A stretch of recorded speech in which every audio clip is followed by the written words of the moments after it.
going to wait to see if it's streaming. I'm going to continue to do what I was doing yesterday. I think I'm gonna stay here for 1.5 hours, but I'm not really sure. So I'm gonna put the timer for 1.5 hours and then I decide after the timer. And I don't know, I'm thinking about creating another function for this, a more simple function, and then testing with the simple function how to, because the main thing that I wanna understand is how to reset the global variables so that after every bifurcation of the recursive call, like it goes back to the values go back to the way that they were before. So here I think that like this, and this is the problem with these graphs, is that if you make the, like if the function is too big or there's too many things involved, it becomes like impossible to visualize with the graph because it becomes too slow. So this has like thousands of nodes and is very slow. Like when I try to zoom in or zoom out or move the graph, it takes a very long time, or try to move things here. So I have to think about a way to, like, either you have to make a small function that doesn't have a lot of connections, or I have to think about a different way or different things that I can do with this that allow me to make small graphs and still get meaning out of it. So I think I forgot to put the chat there.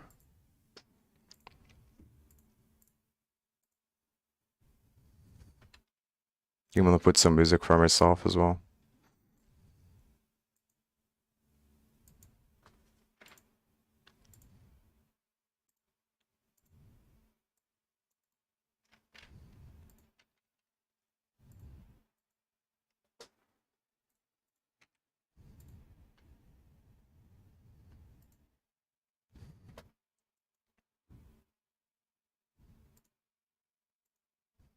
I think now it's fine.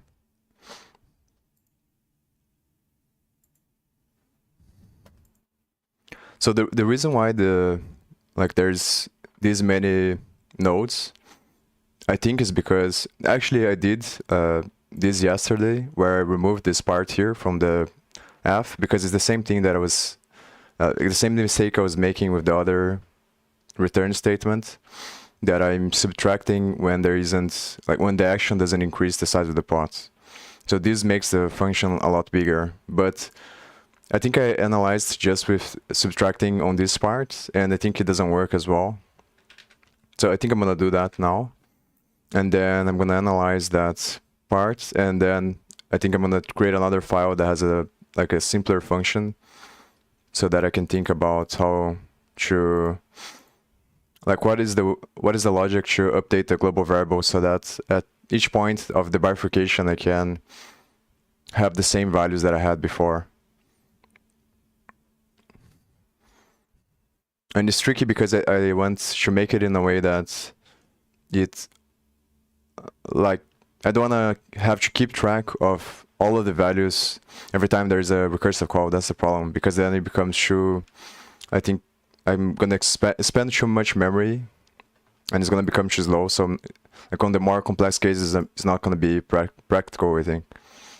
And this is what makes this really hard.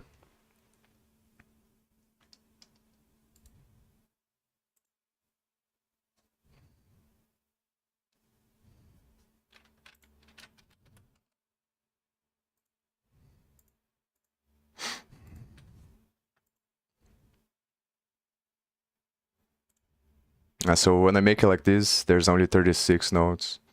But then if I subtract there, it's gonna be like the giant graph again. And I think it's because it's subtracting more than it is adding when it reaches the base case. And that makes it so that when it's backtracking, it creates a lot more nodes because the value is a negative value.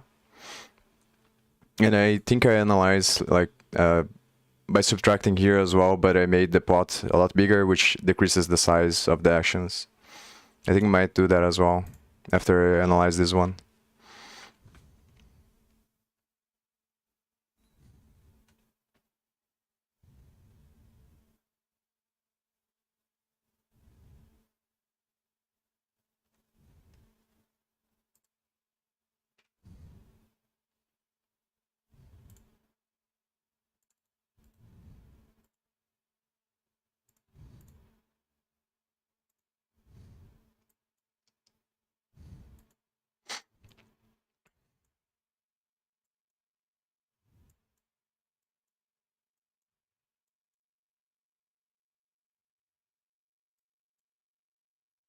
Yeah, so here the problem is that like in this it goes back, so it hits the base case, then it goes back and subtracts and then adds again and hits the base case. Like it's the same logic from the previous loop, but then here it doesn't add because it's in a fold. So, and the problem here is that it keeps going from the place that it was before. So like what I wanted to do is when it reaches this place, and this is the issue, is because when it's backtracking twice, when it's removing the return statement twice, it doesn't subtract twice because it's not hitting the return statement. That's the problem. And that's the challenge. So when it reaches this part here is 2200, and then it pops twice, and then here is gonna add from 2200, but what I wanted to do is to start from 1900. So it's not subtracting here because it's not hitting the return statement when it goes back this time here.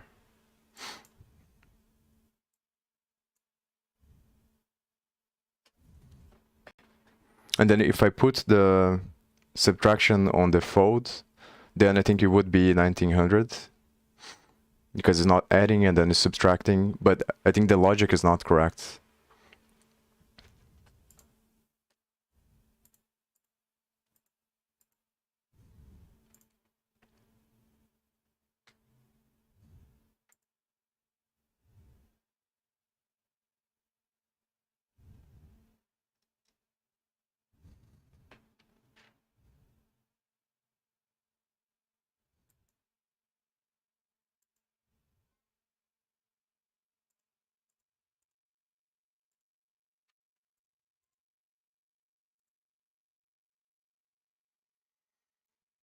Yeah, so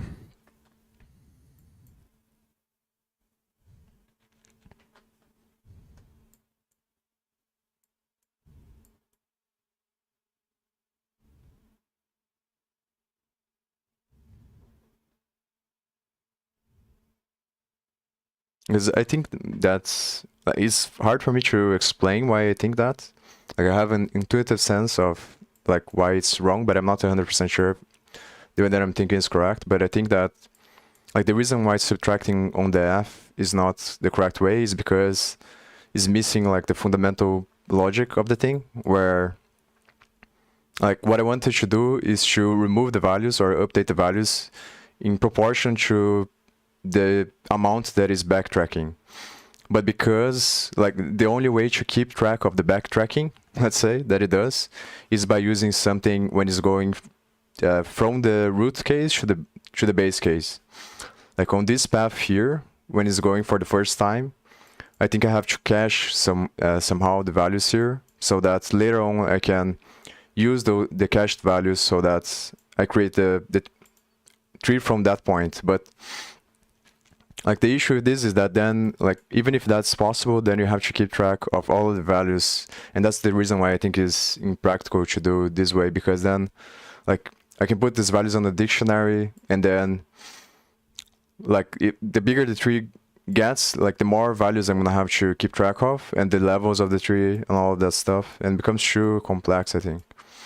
But if I subtract from the fold, I think it's not the correct logic, because like it's not gonna update the value in proportion to the amount that it backtracks. It's just gonna be like a flawed logic, I think, and that's the reason why it creates that enormous tree, because it's not using the correct like principle, let's say, to build the tree.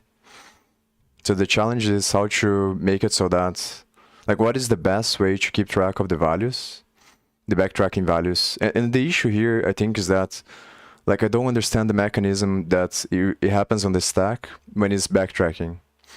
Like what kind of thing does it keep track of? Because in my mind, it would have to be the return statement from the previous functions. And I think that this happens on the like this last one here. Like on this is still taking into account the return statements because it's like directly after the last recursive call. So it subtracts like from this point, but even here is like the same amount here. Yeah, but from 6 to 4, I think that it is the last one that is correct. So the problem is when it backtracks twice, I think.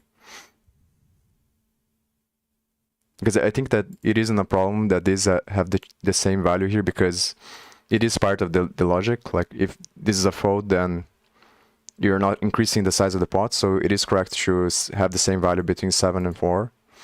And the 6 and 4 is also correct because like it's the last recursive call that it was made. So when it reaches the base case, it's going to reach the part where it subtracts and then it goes back. But then once it uses that return statement for the other one, like it is not hitting the base case when it's backtracking from here, from this one to here. That's the problem because on this part, it's not like it's calling the function anymore. Like so, from this part, it's exhausting all the possibilities. That's the thing. So from this is the last part where like it reaches the base case, and then from this point on, it's gonna exhaust all the possibilities based on the base case and the logic you put for updating the values here. And the thing is, I think that if I didn't have the fold, then it would probably create an infinite loop, maybe. But I don't think so. I think that if I didn't have the fold, what would happen is just exhaust all the possibilities in the bat. So the size of the loop determines the amount of connections that are going to exist here. Because it's just going to go back and forth between the value here and the value from the base case for all the values on the loop. So it reaches the last part and then goes back and then continues on the loop. And each value of the loop is going to hit the base case because it's just the proportion, the correct proportion of the amount that I'm subtracting and adding between each iteration. So, and then once it exhausts all those iterations on the loop, then it goes back twice. But when it goes back twice, it's not gonna update the value in the correct way because it's not hitting the return statement anymore. That's the problem. So here you should have, what I wanted to do is just subtract the value again so that I have the same value that I had here. But it's not 1900, it's 2200 because it only pops. The value is not updated when it's popping from the stack. So I have to understand like what is this mechanism that makes it pop without the return, like without triggering the base function. That's the thing.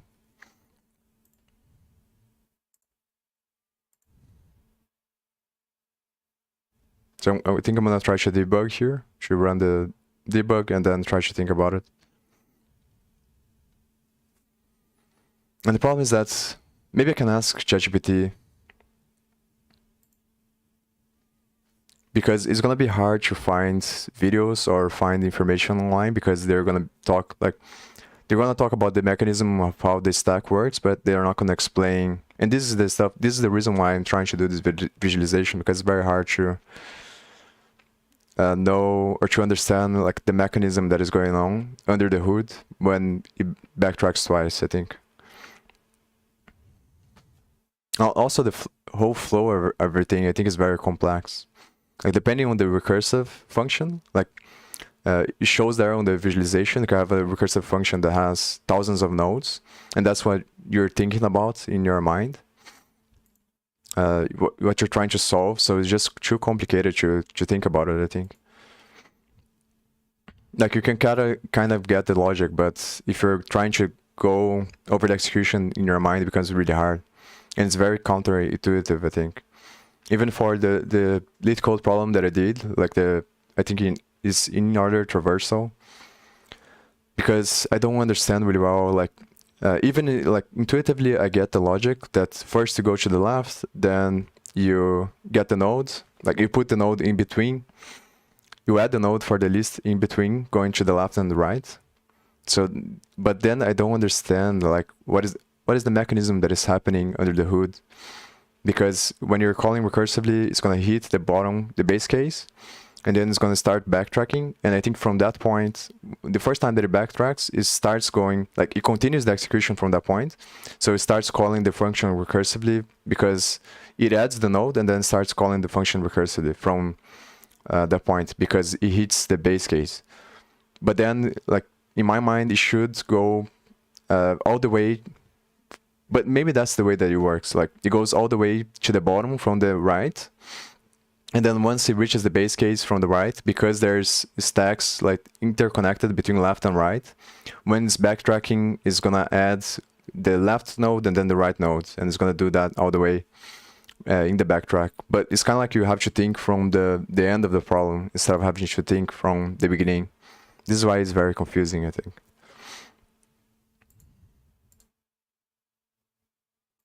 I don't know what's happening with VS Code, but looks like it's not working. I'll try to open again. I think I'm gonna try to ask ChatGPT questions about this stack. See if I can get anything interesting out of it.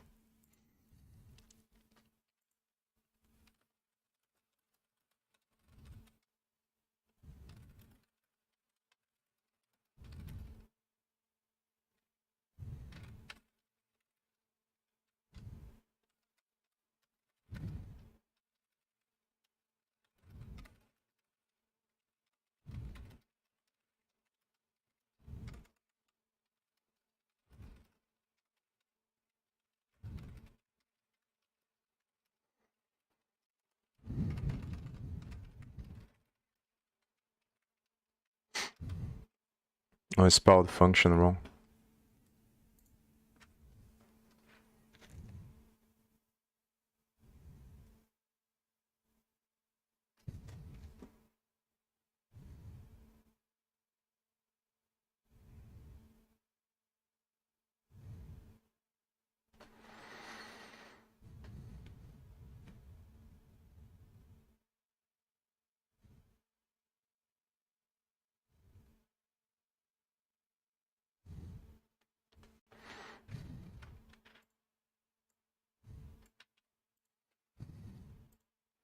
Is there a way to keep track of?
The problem with this, asking ChatGPT this stuff, is that it's too complicated, I think, for it to get it yet. And I haven't used GPT-4 yet, so I'm not. I think this is ChatGPT, which uses GPT-3, and I haven't looked into the GPT-4 stuff yet.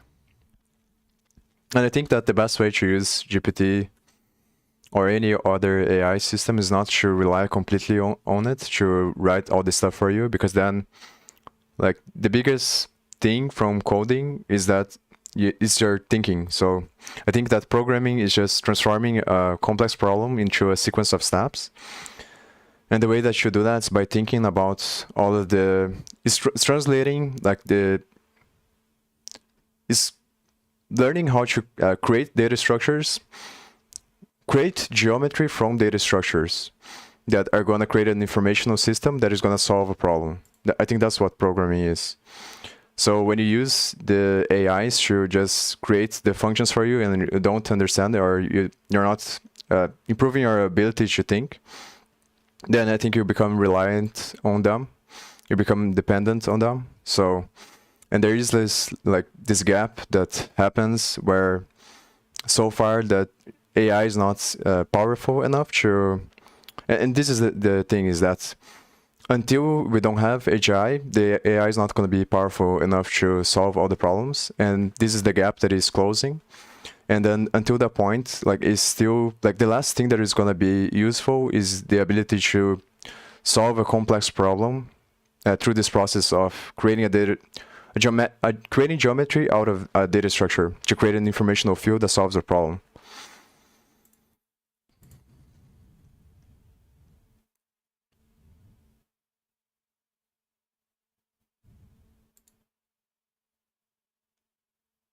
I think until that point is like, it's not worth it to just use their AI to do everything for you, because the AI can't think. Let's say it's just using all of the data to predict the next word. So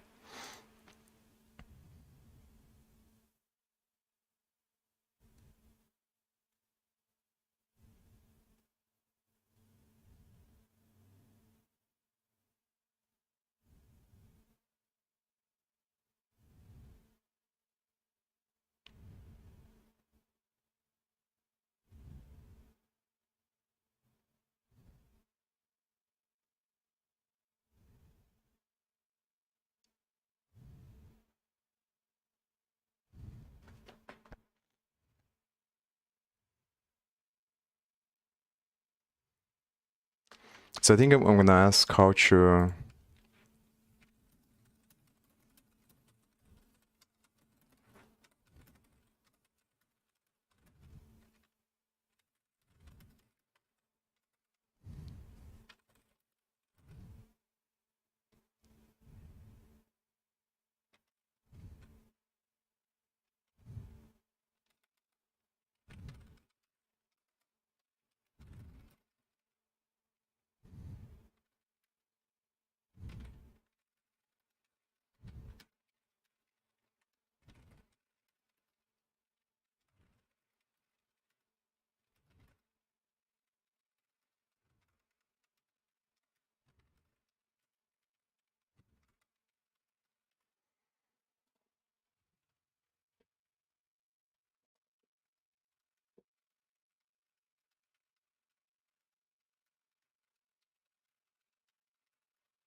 But I think the issue and the risk with AI is that, like, even if you train your ability to think, like, because that's the last thing that is going to be replaced. The problem is that it increases the tension because it's directly correlated with the amount of jobs that are available. So it doesn't really matter, like, but it's still like, it doesn't matter. But I think that's, as long as you can think about stuff that is on your control, that's what you have to focus on. But yeah, it doesn't matter because it's like, this is the correlation that is going to happen. Like, the better it becomes is like, it replaces more and more jobs, just like the other machines did. And then what matters is the proportion of jobs that are lost, because that is directly correlated with the tension in society. So, and you can reach a tipping point where you can have wars because of that. But I think that's, like, this is the evolution that is going to happen, that the AI is going to become better and better. But the issue is that, like, if it reaches a limit somehow, and then it can't get to the point that is fully conscious, like, you can think about everything, then, like, you're still going to need some people that are going to have to solve the really complex problems, because the AI can bridge the gap between the complexity. So the greater you go in complexity in the scale, the more likely it is to, quote unquote, lie, because the data is more sparse. So like there's this correlation between the density of the data and the efficiency of the machine learning algorithm, because like they're interconnected. So the higher scale is just a more complex geometry. So the AI can't capture the geometry because it's using the data to fit the patterns. So the more simple you go, the more likely it is to be telling the truth, because truth is always relative because it's a geometrical object. So you can only lie if you have the truth, because truth is matter and lie is potential, and they are interconnected. So what the AI is doing is capturing the geometrical structure of the relativistic nature of lies and truths, because it's fitting the data into a geometrical pattern, which is this notion of lies and truths. And that this is correlated with the density of the data. And this is why that the more specific you go with the AI, the more likely it is to be correct. Because it's not like it's telling the truth, it's just that there's higher density of information over that specific thing, which is considered to be truth. And then the evolution of the AI models is this evolution of, like, because people realize this, that then more and more we're gonna have more and more data about everything. Because what people are trying to do is to increase the density of the data so that it doesn't matter if you overfit the AI model, you can still know the truth, because the density of the data is so high that it doesn't matter like if it is gonna overfit or not, because the functions are embedded into such a high density of the data that like it's capable of predicting all the possible things that are more likely to happen from my scientific paradigm. So in that way that you would only not be able to predict something that is unpredictable by science, by nature. So like if you have an event that is only going to happen once in the lifetime of the universe, then you can't really predict it from the scientific paradigm. So like it becomes irrelevant anyway.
But the problem is that this is not what I'm trying to do. But from what it's saying, like there's no way to capture the values when it's backtracking.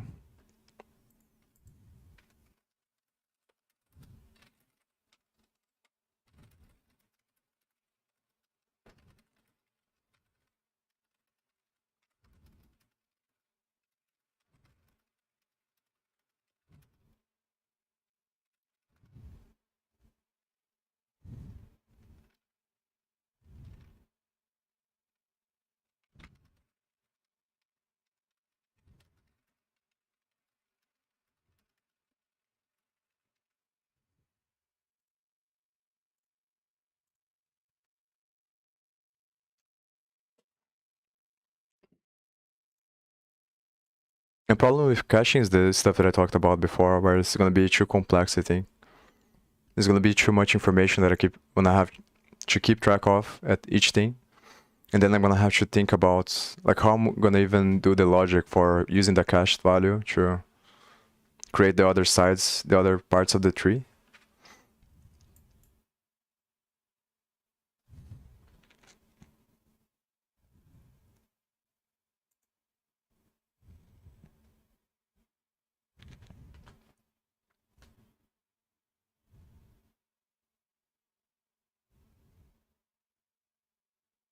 The whole stuff about I think is related to the blockchain as well.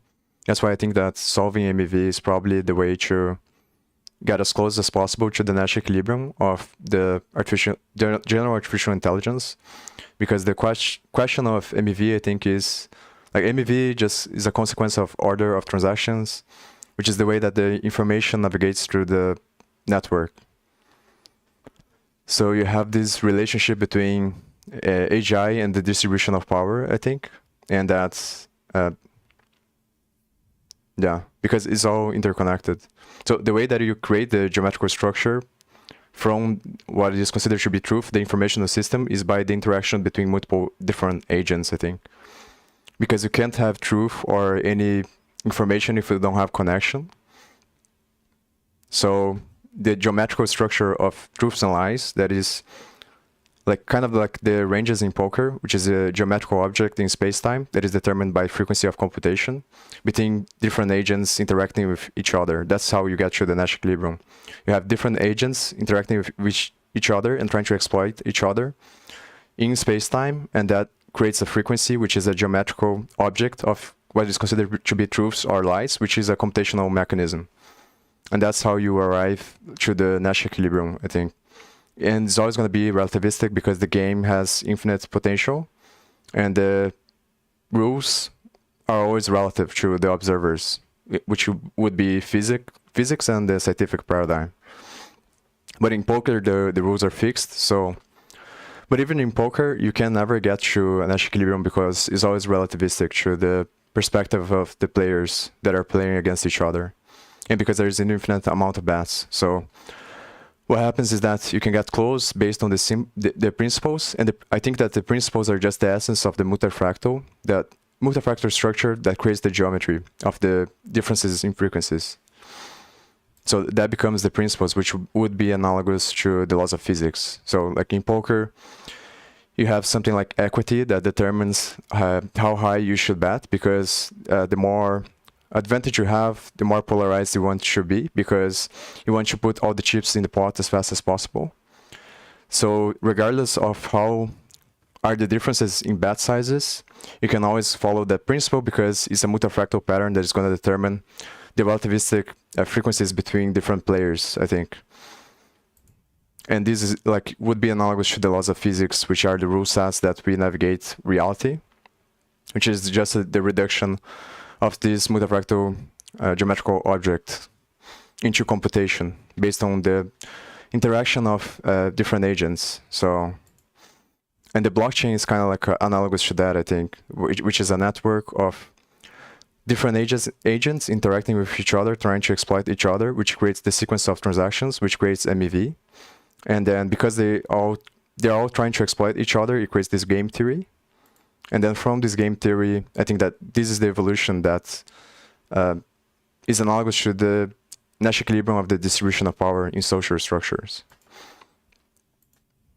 And I think that's the best chance to create AGI in a way that is not self-destructive, because then, like, if you're able to solve MEVs, like you're trying to find the correct frequency between agents for the correct distribution of power in relationship to the computation that they perform to find the truth, let's say. Because what happens is if you have, but it might not matter because of the density of the information. But what you have is the tendency for, under the market economy, is the tendency for the vicious cycle that becomes delusional over time.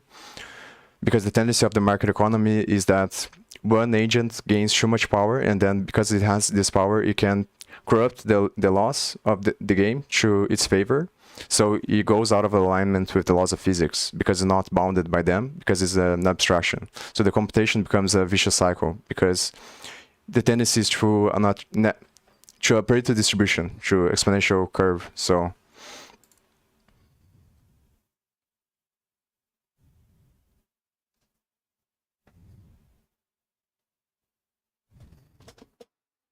and that creates. And I think that's the problem with MEV and the blockchains right now, is because the issue is the infrastructure, I think.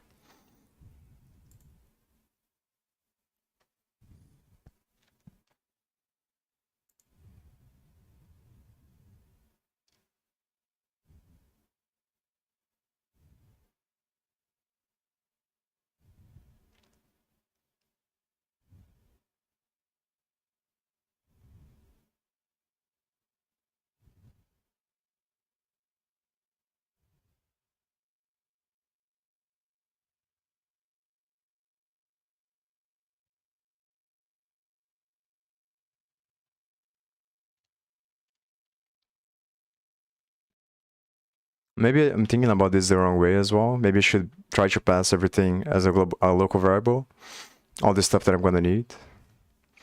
But I think that I think I wanted to avoid that because there's too many things to pass.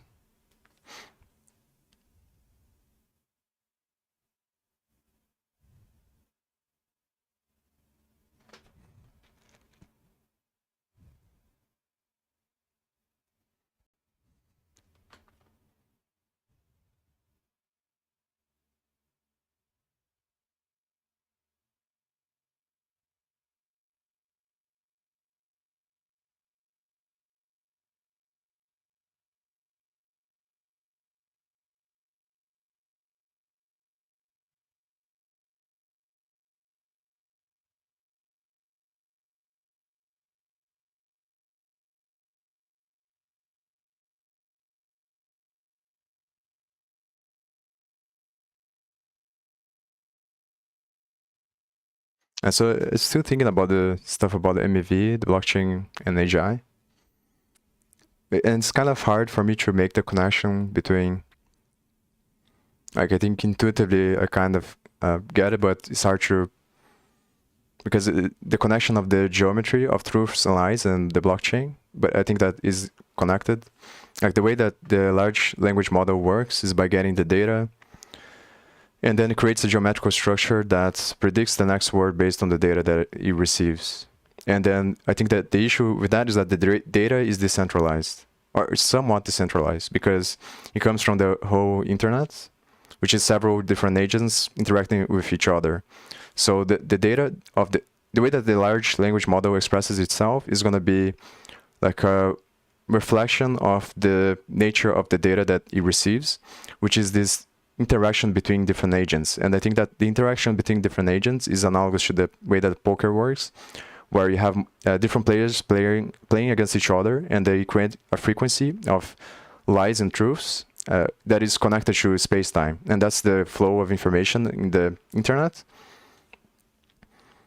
And that creates the frequency of the ranges, let's say, that the multiple different people play against each other.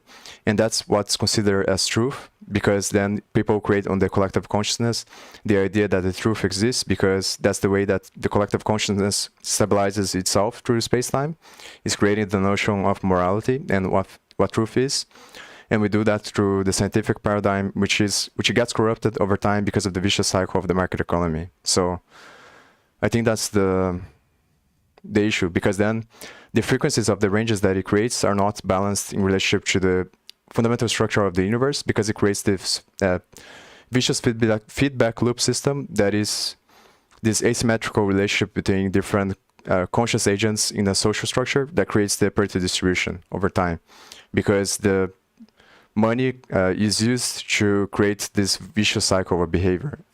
And I think that the problem with creating the artificial intelligence from that point is that it creates this monopoly, because the large language model is just going to be the representation of these frequencies that are out of balance with the universe, because the way that the ranges evolve over time is not scalable, because human beings are not scalable. So the frequency of distributions have these biases, which is the problem you see in poker, where people rationalize for either one side or the other, because it's very hard to be rational when you're losing, because the limbic system overfits the environment. So like the distribution of computation of a human being is lagging behind its own evolution.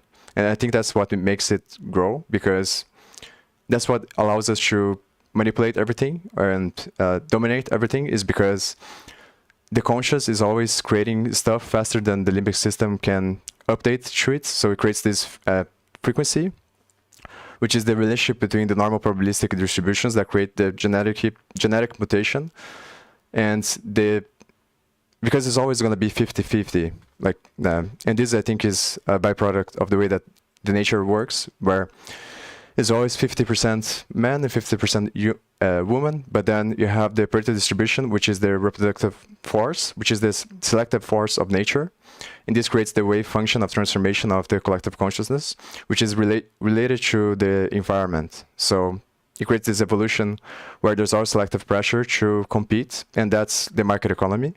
And that creates technology, and then the technology shapes the environment and creates this vicious feedback loop system. And I think that this is correlated with the frequencies of actions that become geometrical structures of truths and lies over space-time, and is not scalable because of the narrative warfare. So the frequencies become unbalanced because of the way that the limbic system interacts with the environment, is out of balance, and is always rationalizing through the path of least resistance. So it creates these vicious cycles where it creates these natural movements towards a Pareto distribution. And if you have a large language model built on top of that, it's just going to be the representation of that. And it's going to, over time, go through a Pareto distribution, because it lacks balance on its frequencies in order to determine what's truths and lies, because the problem is too complicated. So the people that create the models are going to put their biases as well, and that's the problem that people are criticizing ChatGPT for. But it doesn't matter who you put in the control, if it's open source or not, because the question is not whether it's open source or not. The question is finding the right distribution of the balance of the frequencies, so that the power that the technology brings is sustainable over time.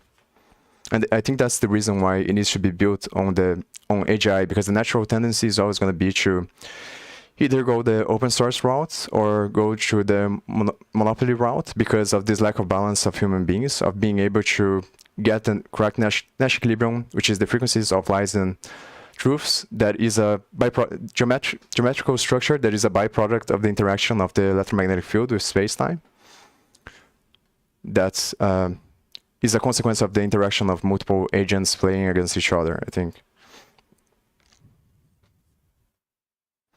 So I think that the best approach is to probably try to create something on the blockchain that is a consequence. And the question is going to be to solve MEV, because MEV, I think, is the challenge towards that. But I think that the problem with the current way that people are trying to solve MEV is that you're still not changing the infrastructure. And that's, I think, the hard problem of MEV, is to try to figure out what is the correct infrastructure of the network itself and the correct consensus model, so that the frequency of ranges that it creates between different multiple nodes reaches a frequency that is in alignment with gravity. Because I think that the frequency of gravity is going to determine the balance of the structure, because that's what determines the relationship between masculine and feminine, which is analogous to the essence of the electromagnetic field. Because feminine energy is just electrons, and masculine energy is just protons. And that the correlation between them is, and how closer to the truth something is always relative to how someone perceives time, because that's what creates the connection between past and future, which creates the perceived balance between masculine and feminine. So the longer something has been alive, let's say, the closer it is to be the correct representation of the interactions of the electromagnetic field, which creates this distribution between left and right. And I think that's what politics is, because it's the computation of the collective consciousness over what's the equilibrium of left and right over time, I think.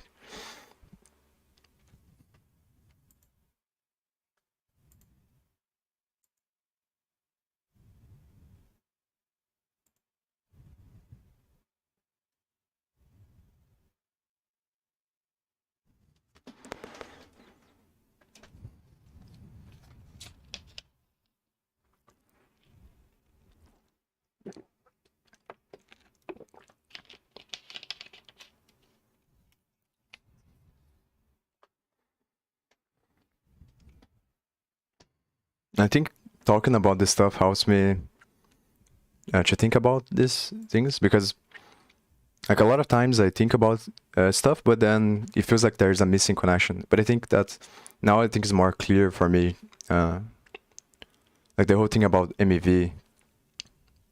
The question is like, how do you create a structure, an infrastructure that is going to be balanced? Because the infrastructure itself is already a consequence of the market economy and the way that everything works. Like this is the problem, is because like, and obviously, not obviously, but I think that has to be the case, where the market economy is grounded into something that is fundamental about reality, which is the nature of transactions between different conscious agents. Like, and that connection, like, the reason why the market economy is efficient is, I think, because it's scalable. So you don't need to know all the variables beforehand. You can calculate it in real time, because you just let the computation of the collective consciousness create the technology. It's like you're bootstrapping the information based on the impulses of the environment. So you don't need to know like all of the stuff that is going to happen or that can happen. You just need to rely on the reaction of the collective consciousness in relationship to that stimulus, which creates this dynamic between limbic system and prefrontal cortex that is the narrative warfare, and it is politics and the microeconomy combined in order to create this symphony, which is the wave function of the collective consciousness, where politics is the regulation forces because it's analogous to the electromagnetic field. Because everyone has a different DNA and a different biochemistry, and the hierarchy of values that are going to be most efficient for them is a consequence of their biochemistry, which is a consequence of the genetic mutation. So it creates this structure where everyone has a different vector in space-time, let's say, that is analogous to their biochemistry, which creates differences in hierarchies of values that interact with each other, and that creates these pulls from left to right, creating the structure of politics, which is supposed to be the regulation force of the market economy, which is the pressure to natural selection.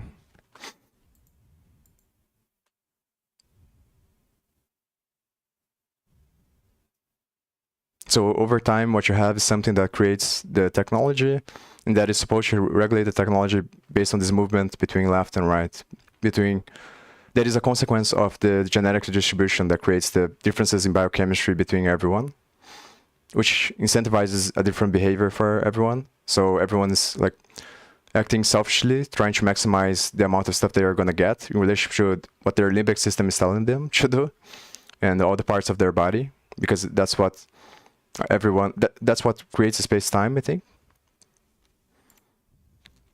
Like, that's what creates gravity, I think, because that's the natural force of movement, let's say, like is the desire. And then from that point, you create technology, and then that technology changes the environment, and then creates the whole feedback loop system. But I think it's not scalable if you do it, like if there's only, because of the nature of the limbic system is not scalable, because the limbic system is not capable of seeing all the differences in possibilities. So what happens is that the limbic system stays on the past because it's not changing the nature of the incentives that it has in relationship to the current circumstances. So regardless of how fast things change on the outside, on the external, the internal stays the same because it is always responding to the same stimulus that it always did. So there's this lagging of the limbic system being behind and the environment changing, which creates this vicious cycle, because then the regulation forces are not strong enough to contain the expansion that the market economy produces. And I think that the only way to automate this is through the blockchain, I think. But the whole thing is like the question of MEV. I think that's MEV is the distribution of the range of the limbic system to the prefrontal cortex. Because, and this is the stuff that I'm trying to clarify because it's very hard to think about. which is what is the relationship between the nature of transactions between nodes and the limbic system and the prefrontal cortex. Like, how does the order of transactions determines the Nash equilibrium of the distribution of power across social structures, which like the blockchain, I think, is analogous to the way the social structure works, because you can think about a node as being a body, like, and each node interacting with the other nodes creates the nature of the collective consciousness, which is just an interaction of multiple conscious agents. And each one has its own reward function, which in case of the blockchain would be the hash function, or the history of hashes and the consensus protocol, I think. I think that the consensus protocol determines the nature of incentives of the blockchain, which creates the MEV by itself, because depending on what consensus protocol have, you're going to have a different incentive for different agents interacting with each other to create the order of transactions.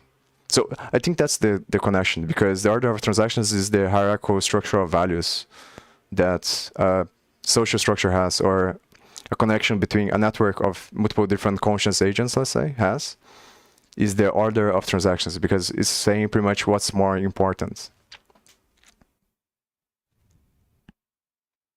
And then through this process of what's more important through each node, it creates the frequency of computation of left and right, which is politics, which is the mechanism for regulating the thing. But the question is, like, because it's both like this computation and the infrastructure from which the computation exists, because you can only have, like, even if you, let's say you get everything out right, but then the structure of the thing is built on top of the microeconomy, then like it might be out of balance because of the macro perspective that it is embedded on. So from a micro perspective, it's balanced because the incentives of each node are in alignment with the expansion that the computation of the blockchain produces. But because the external environment, in the external environment, the infrastructure is out of balance because it is a consequence of the microeconomy, which means that only a few people can regulate the blockchain, because the only few people can afford to keep the data, to keep the blockchain alive. Then it also creates bias on the hierarchical structure of incentives of the nodes, because then you have the tendency for the Pareto distribution on the amount of nodes that the network has. So it creates a centralization as a byproduct of the way that the environment works outside. So I think that both of these things have to be solved, I think.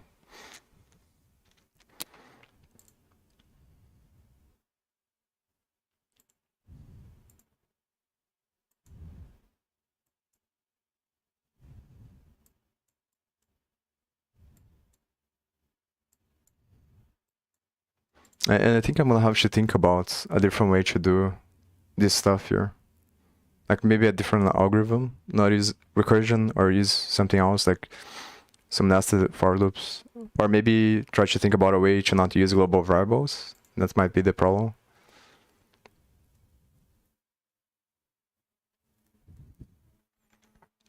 Because the difficult thing is that I'm trying to create multiple different hands, and each hand is gonna rely, but maybe I should pass everything as a parameter inside of the function. So maybe I should test this. Or instead of passing pots here, I pass here.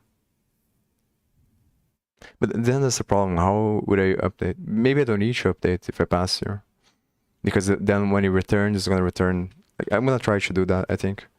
So instead of adding here, I just pass here recursively.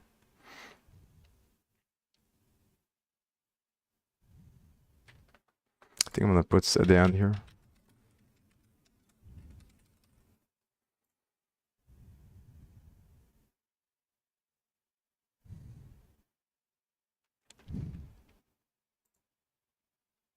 Yeah, but that's the problem.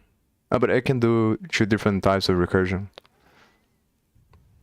Yeah, that's what I'm gonna do.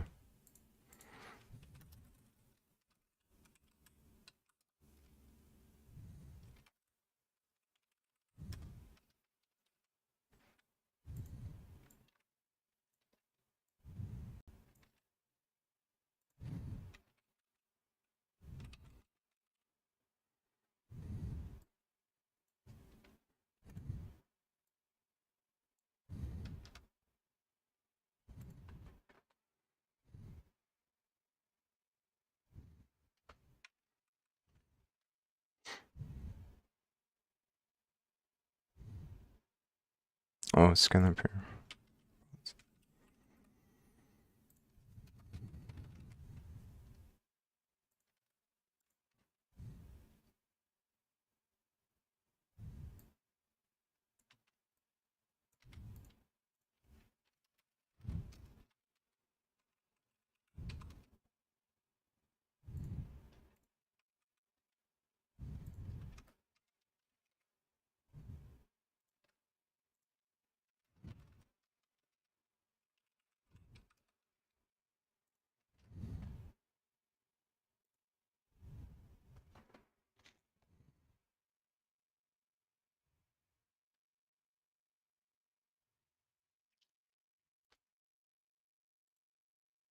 First, I'm gonna run here to see, but it's probably not gonna make a. Oh, it's because I'm missing here.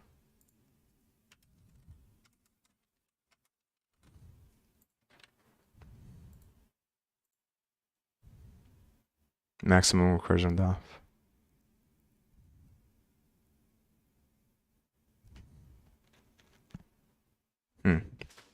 Interesting.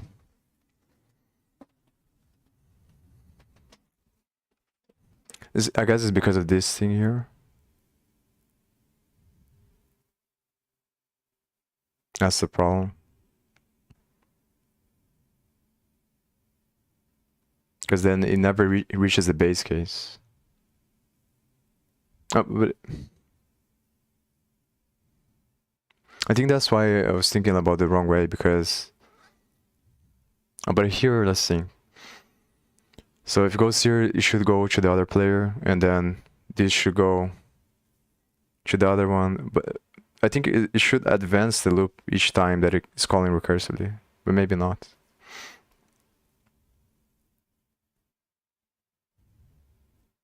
To the point where it's gonna hit a bat, and then it's gonna increase the pots.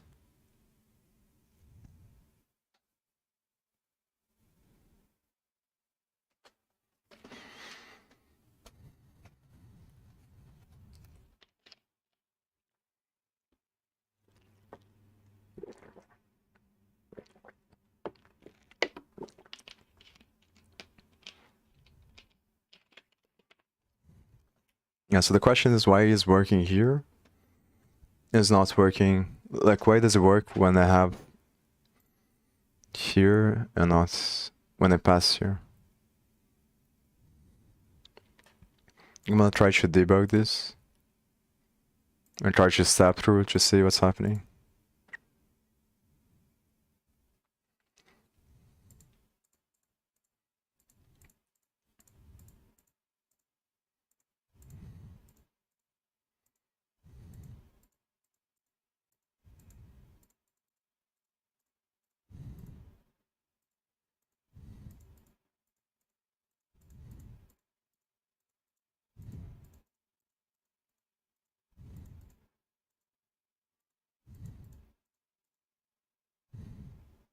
Oh, it's because I put... Maybe this will solve.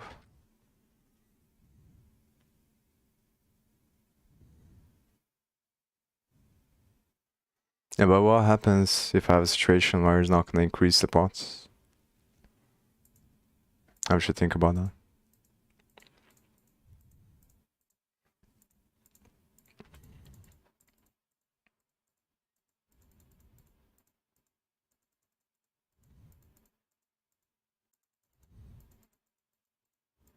I think if both of them don't increase, then...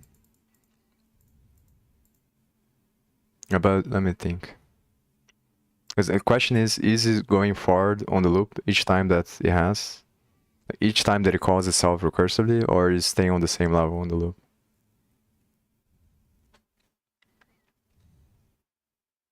I think it's staying on the same level because the action is 32 here. So that's the thing. Yeah, 32.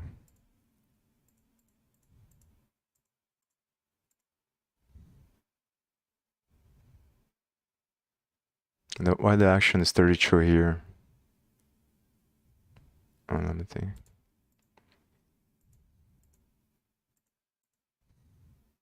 And the current pots. Oh, it's because I'm making the wrong thing here. That's why.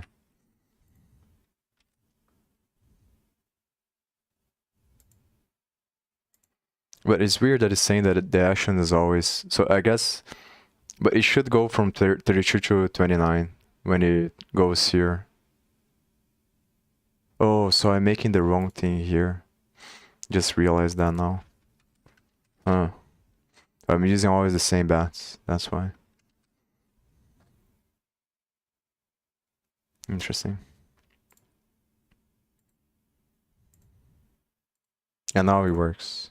So let's see if it works on the visualization thing.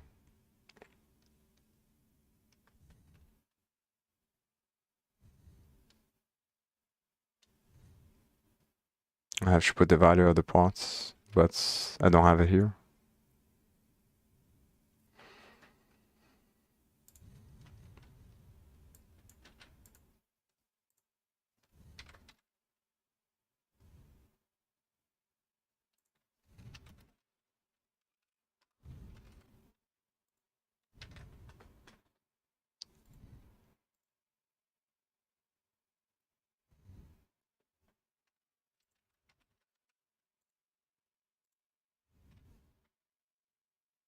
And now I think maybe it should work.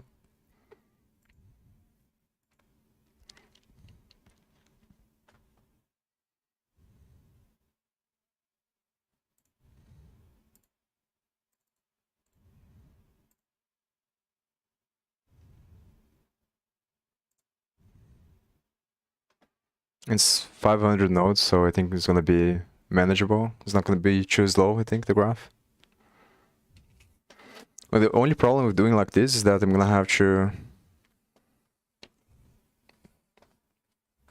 put a bunch of stuff on a bunch of variables every time I call the function recursively.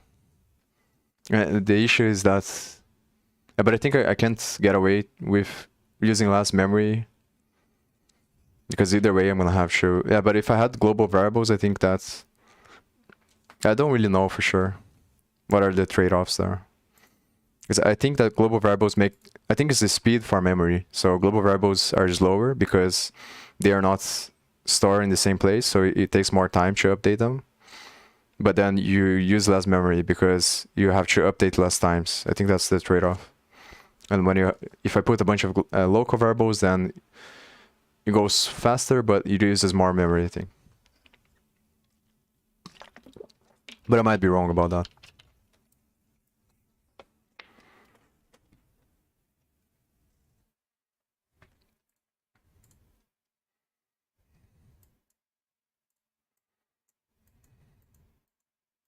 And this is the thing about these bigger graphs. That's why I wanted to add some functionality on these nodes so that I can navigate with the arrow key, because when the graph gets too big, the only way to see what's going on is if you expand here. So you make them further apart, but then you have to go like for very long until you find the next connection, which is really annoying. Yeah, so this is the first one, I think. And this is going to be very hard to see if it's correct or not. Let's see here. It goes here. But I think that I'm getting the wrong thing here because I'm printing the pots, so I'm gonna do that again.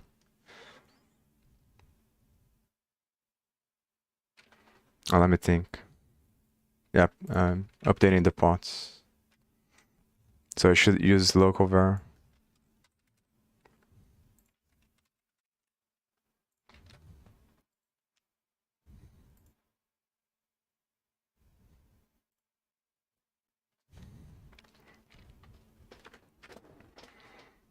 But I think what I'm gonna see is just when it hits the base case and then it tracks backwards, if the amount that is updating is the correct one from the last node.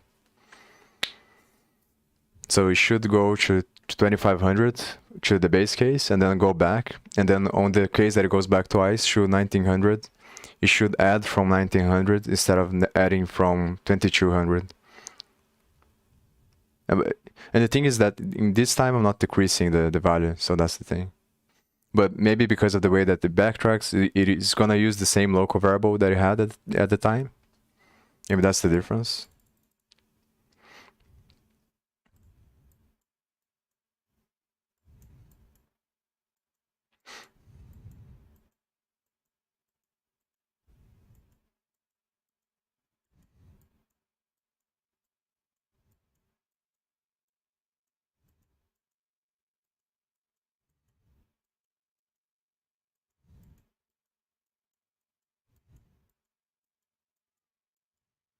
Okay. So here,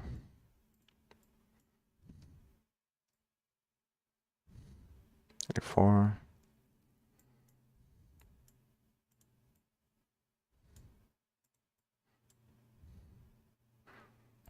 And so far, it seems to be more, I think it is correct. So this way is correct. It's sitting 2500 on all of them, except the ones that have fold. And then this one is going back from 1900. So I think that's the best way, probably. So I have to pass everything as a local variable, instead of doing it with the global variable. The only question is if I'm going to have enough memory, I think, to make it happen on the more complex case. But I think that this solves the issue, because it seems to be updating the correct values here. So, and based on the logic that I already like spent some time thinking about on the other times that I did this graph, I think that the whole logic for creating the tree is correct. The only thing I was trying to think about is the correct way to update the values as the function goes, as the function backtracks. Yeah, so here you can see that it is fold, so it's gonna be 2200. But the thing is, okay, so here 11, and here it only goes through a fold after this. So the question is why?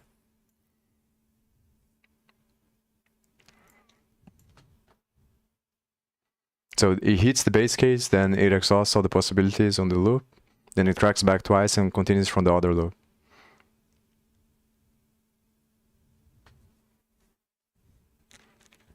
And then it's gonna hit the base case 2 levels deeper because it's updating with the correct value here. So this is the loop on the other way, the final way, let's say. I guess because of the number of actions on this one. The number of remaining actions, because like these are the 3 ones, the 3 actions, I think, on the second last level. Let's see, 29, 32, I don't know.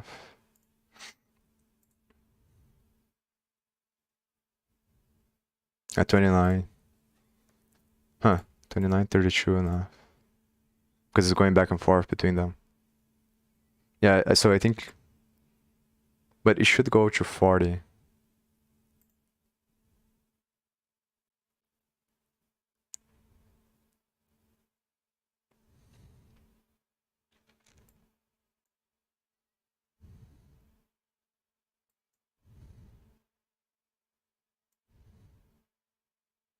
Yeah, because it's going back and forth between bats.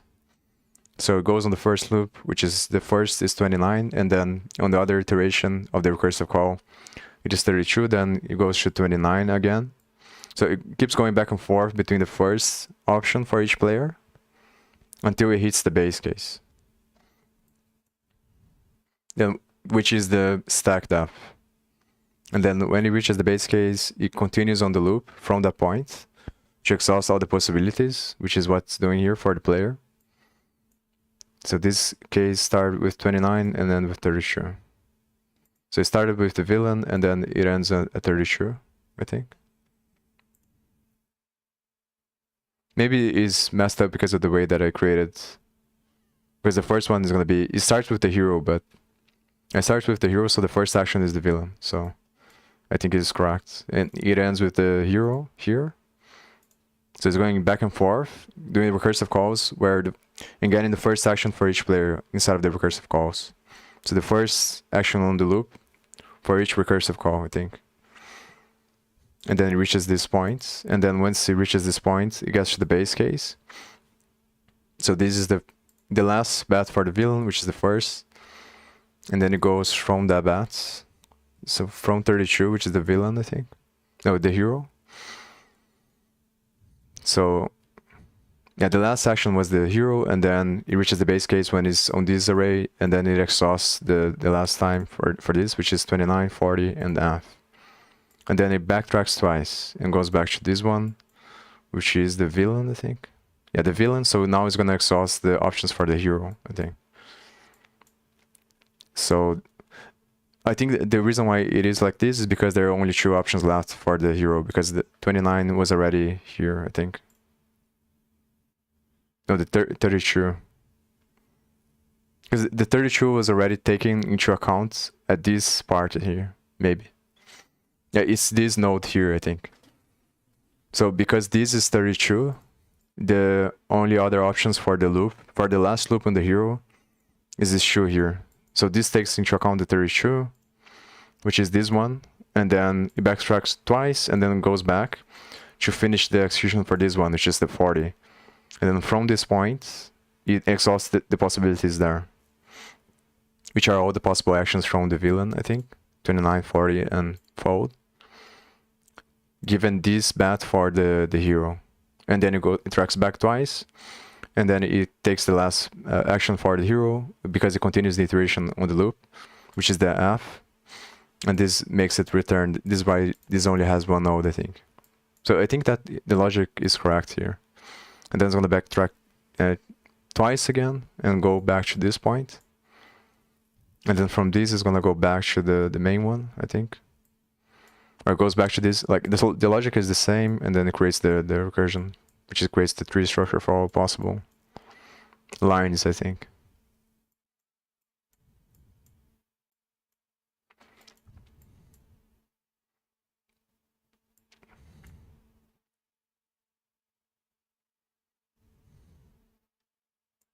And it's always hitting the same levels when it comes to the pot. So I think this is the correct way to do it.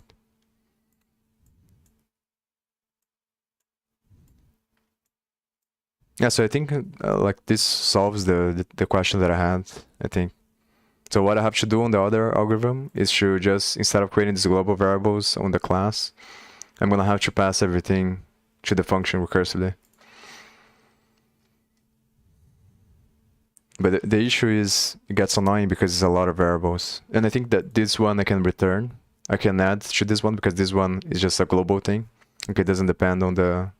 It doesn't need to be updated according to the depth level of the tree.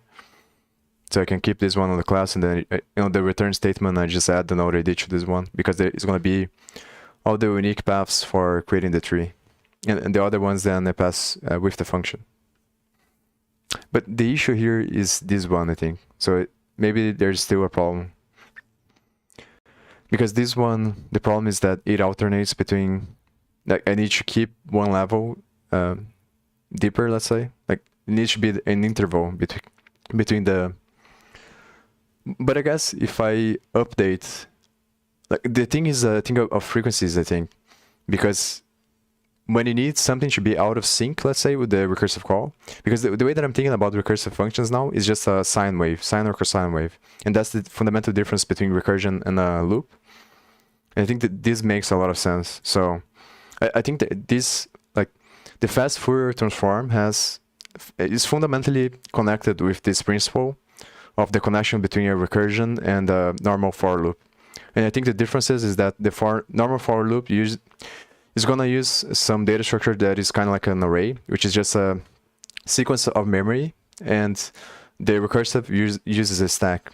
And the nature of the stack makes it so that the nature of the loop becomes a sine or cosine wave. So the connection between the two is the fast Fourier transform, I think. So, like, when you want something to be updated like this here, where I need this to be out of sync with the recursion. So it's like I'm creating 2 different waves, because inside I'm updating the values based on values that are out of sync, if that makes sense. So this is always lagging behind 1, or whatever amount you want, I think. But in this case, it's going to be 1, because like the nodes are interconnected by position. So the in-position node has a out-of-position child node. But then this becomes a problem because of the case where there is a donk, which is an outlier, let's say. because that in that case the auto position, the node is going to be the same position. So this complicates things more, I think. But I think if all of the cases were like that, then as long as you always, like you're always going to be updating the range inside of the function, but it doesn't matter because you're updating one step behind, let's say. So the function is going through the sine cosine, which creates the tree structure, because the tree structure is just the measurements of the amplitude of the sine or cosine wave that is going back and forth.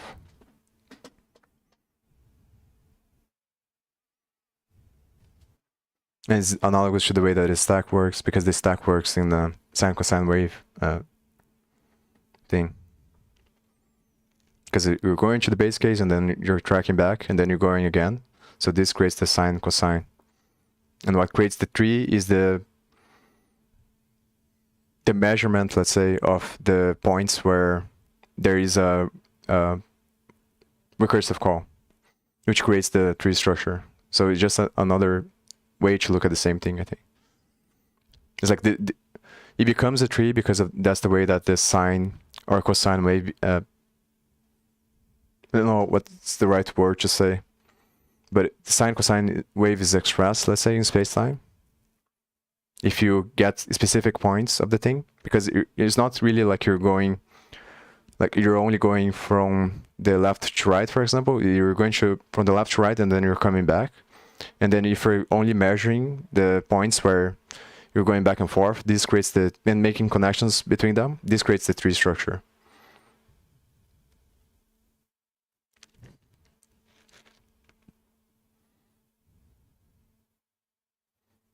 No, I might be wrong, obviously.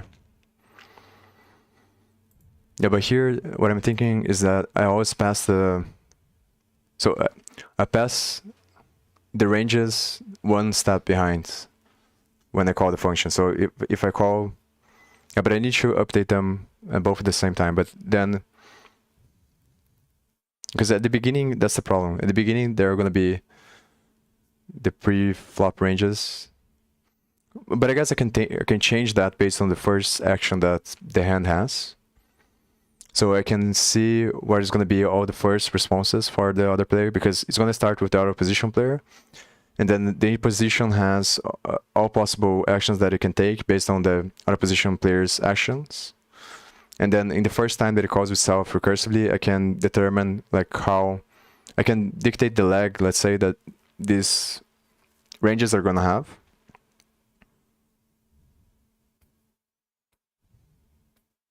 Yeah, but I have to think more about that. I think it's complicated. But I think for the other ones, yeah, but the question is how would I pass?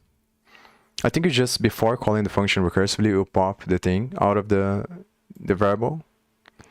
And then you pass that thing, because then you remove the last element before calling recursively. So it's like what I'm doing here, where I call the function recursively, passing the value plus whatever amount I wanted to update. Instead of popping, I'm gonna add, actually. So I just add, I append the values, and then I pass those values here.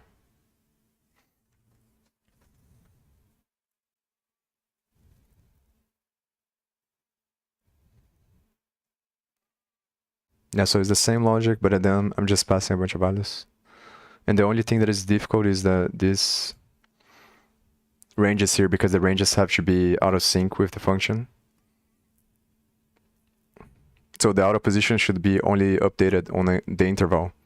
Like you can't update every time it calls itself recursively, because then you're gonna have the wrong ranges for calculating the child range.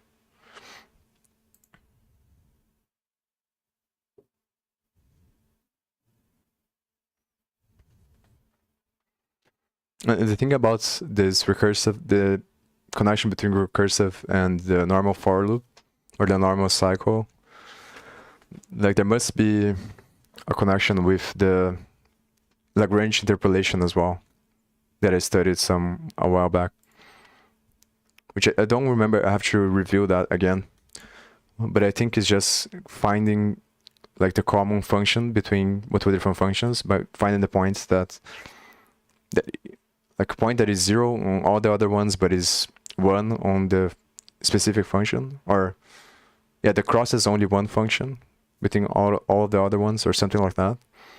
And then from those points, you create a new function that is the combination of all of them. There must be something like this with recursion as well, I think. So I think a good way to think about recursion is that it's a sine or cosine function. And every time you are trying to solve a problem with recursion, you're trying to find the frequency in which you should change the data in order to solve a specific problem. And the normal for loop is like the normal cycle is like you're going from left to right, and then you're performing some control flow on the function based on the movement from left to right, because that's the natural movement of the cycle of the for loop. But on the function, it's more like you're trying to find specific control flow to change the data based on the movement of a sine wave that it goes back and forth.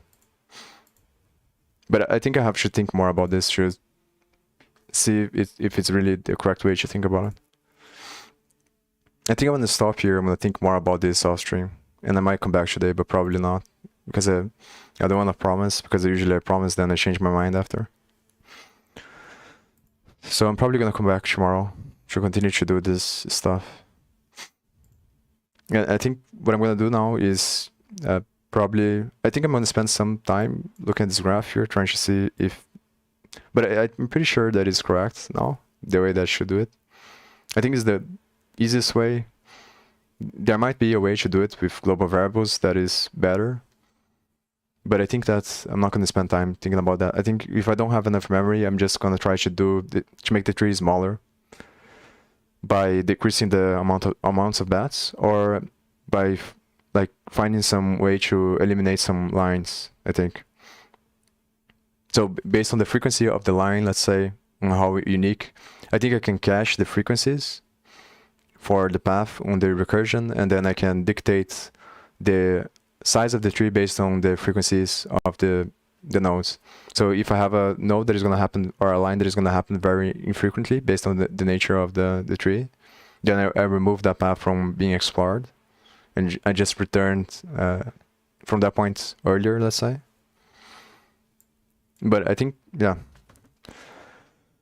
And then I'm going to probably do in this way here, where instead of trying to use these global variables, I'm going to remove them from here, and then I'm going to pass everything, all of this stuff inside of the function. And then the hardest part is going to figure out how to update the ranges, because in order to update each range is a consequence of the calculation of the frequencies of the action, the specific action from a node times its range.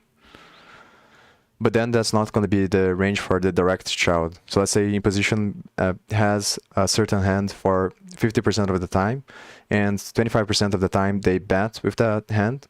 So the frequency that they're going to arrive in the grandchild node is going to be 50 times 25. But it's not the direct child, because the direct child is going to be the out of position player. So that's the challenge, because you can't update at each recursive call, I think, because if you do that, then you're using the out of position range to update the in position range, and it's obviously not correct. So I have to figure out a way to pass the ranges through the recursive calls in such a way that they are out of sync in the way that they update, so that it only updates when it's the time for that player to act. I think for that part, maybe I can do some caching, or maybe I can structure the arguments in a way that I can decide to pass which range at each point. The problem with using the global thing is that it's going to mess up the backtracking thing. So I think I'm going to have to think about like how to make it works by passing it as a variable instead of the function, because that seems to be the easiest way. I think I'm going to stop here, and yeah, might come back today, but probably not. Probably going to come back tomorrow. And maybe I'm not going to look into this until tomorrow, when I have to think about it, but I think I'll probably try to finish this tomorrow instead of continuing to study this. And once I'm able to finish this and build at least some simulations that will will allow me to create the simulations that allow me to use the data from my opponents to find the maximal exploitative strategy against them using all of this stuff here.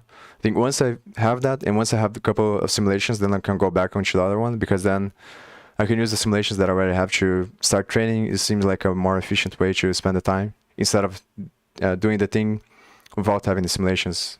And then like it seems like I'm wasting the time that I could be spending studying and training already with the simulations,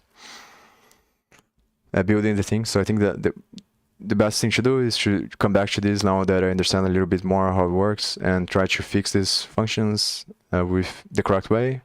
And then once I finish all of this stuff here, and at least I have some simulations, then I can go back to trying to build this website here and I think I'm gonna change what I'm thinking about doing is to, instead of doing the visualization from scripts, try to see if I can open a Python file and then create a parser for the Python file, and then analyzing the amount of functions and variables based on what is actually written in the file. So like create an interpreter or a compiler, like a very bad interpreter or compiler, very simple one.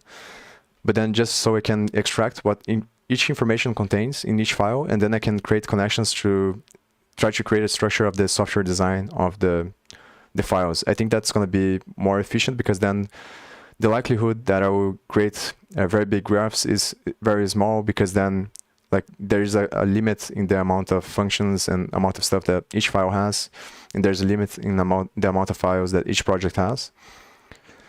So I think it becomes better to visualize, and it becomes more useful as well. But the problem with that is that I want to see if I can. The best thing would be if I could create something that allows me to see what is not visible when you're just looking at the source code, because that's the hardest part. Like trying to keep track of all the stuff that is like that you can't see when the function is running is the thing that would have the most value, I think. Because if I'm just scanning the stuff that I can see by looking at the source code, then obviously I can just go through the source code and just look at the functions. But if I can have something that while I'm looking at the source code, I have the visualization of the network of connections between what is invisible in the source code, that would only happen if you're executing the function and passing the variables around, so I can understand how the flow of information is designed, so the software design of the thing. While I look at the source code, then it would be much easier to understand like how the functions are, how the frameworks are structured. So I think but it seems very hard to achieve. And then it gets to this problem, which is, again, like has to do with the symmetry of everything. That in one direction, I can capture the script visualization, which is going to capture all of this stuff that happens, and then the graph gets too big because there's so much stuff going on. And then on the other direction, I get the more simplistic version that has less nodes and is a lot easier to navigate. But the downside is that it doesn't contain all the information. So the question is, as always, how to find the best way between them to capture the most amount of information while having the least amount of nodes, so you can navigate while you look at the source code and help you understand the software design of the frameworks. And then from that, you can create a library of visualizations, and then you can find patterns between the multiple different libraries, and it becomes a lot more efficient to study, because then it's like you're studying the archetype. It's the same thing with the recursion here. Like instead of trying to solve each problem on the recursion, trying to understand fundamentally, like trying to increase your fundamental understanding of how the function is structured and how the data structure is being changed over time based on the control flow of the data that it creates in memory to solve a problem. That is going to be a geometrical structure that is going to increase in complexity the higher the complexity of the problem, because you're just trying to create more geometry of the data structures connecting with each other to create an informational field that is going to create something that allows you to manipulate the environment in relationship to whatever your goals are. I'm going to stop here, probably come back tomorrow.